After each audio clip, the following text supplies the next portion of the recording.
আমার পেজে ড্রেস পরে কেন আমি লাইভ করি না বা কেন আমি ভিডিও করি না।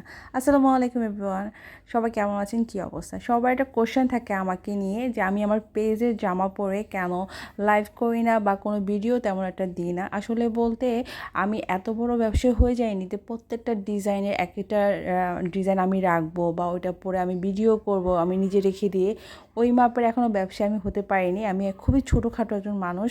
তো আমি যেটা নিজের জন্য রাখবো বা ওইটা নিজের পে করে নিজের জন্য রেখে দিই, যেটা আমি পরবো সেরকম আমার কাছে আমার ড্রেস থাকে। আর আরেকটা হচ্ছে যে আমি 1 ঘন্টার জন্য ড্রেসটা পরে যে আমি কাস্টমারকে দিব সেই মেন্টালিটিও আমার না, কারণ একটা হাইজিনের ব্যাপার থাকে, আমার নিজের একটা স্বচ্ছতার ব্যাপার থাকে। আমি আমার কাস্টমারকে সর্বোচ্চ চেষ্টা করবো বেস্ট জিনিস দেওয়ার জন্য। আমার নিজের পরার জিনিস আমি কেন সেল করবো? হয়তো আমি 1 ঘন্টার জন্য পরবো না, আমি 1 ঘন্টার জন্য পরেও আমি সেল করতে রাজি না। এটা আমার পলিসি, আমার ধারণা। আর যখন হব, যদি ব্যবসা হতে পারি, তখন হয়তো প্রত্যেকটা ডিজাইন থেকে আমি একটা ডিজাইন রাখলেও রাখতে পারি, সেটা এখন অগ্রিম বলতে পারছি না। আর এটা আমার এই পেজে একটা জামা, সুতির কটন ওয়ান পিসের কালেকশন। এটার দাম হচ্ছে 450। আপনারা চাইলে অন্যান্য ডিজাইন আছে, চেক করে নিতে পারেন।